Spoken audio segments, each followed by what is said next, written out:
گوجری زبان میں اپڈیٹ سنیے۔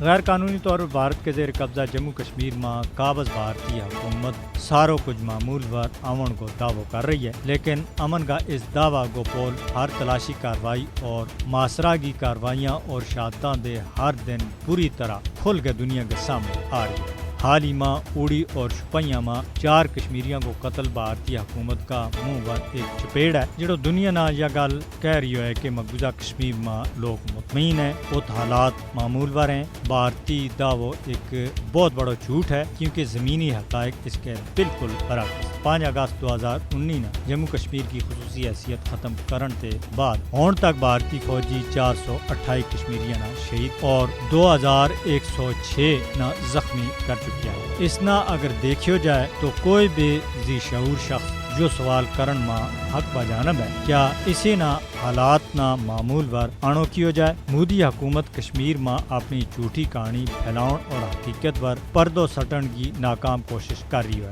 اور حالات نہ تروڑ مروڑ کے پیش کرن کی کوشش کر رہی ہے۔ مقبوضہ جموں کشمیر میں بھارت کو جھوٹا پروپیگنڈا کو مقصد دنیا کی اکھا میں مٹی سٹن کے علاوہ اور کچھ بھی نہیں ہے۔ مودی حکومت جموں کشمیر میں تعینات بھارتی فوجیاں کی دہشت گردی اور انسانی حقوق کی پامالیاں دے دنیا کی توجہ ہٹاؤن کی کوشش کر رہی ہے اور کشمیر میں قتل و عام نہ جواز طور پر کشمیریوں کی حق خود ارادیت کی جائز اور قانونی جدوجہد نہ دہشت گردی کو رنگ دیون کی ناکام کوشش کر رہی ہے۔ بھارت کی پوری کوشش ہے کہ جموں کشمیر میں حالات کا معمول بات ہون بات دنیا نہ یقین دوڑے ہو جا سکے، مگر وہ ہون تک اپنا ان ناپاک منصوبہ میں بری طرح ناکام رہا ہے۔ مقبوضہ کشمیر کی حالات و واقعات اور زمینی حقائق مودی کا جھوٹ تے پردو چاک کر رہی ہے۔ مسئلہ کشمیر نہ کشمیریوں کی خواہشات اور اقوام متحدہ کی قراردادوں کے مطابق حل ہون تک جنوبی ایشیا میں امن اور استحکام کو خواب کسی بھی صورت میں شرمندہ تعبیر نہیں ہو سکتا۔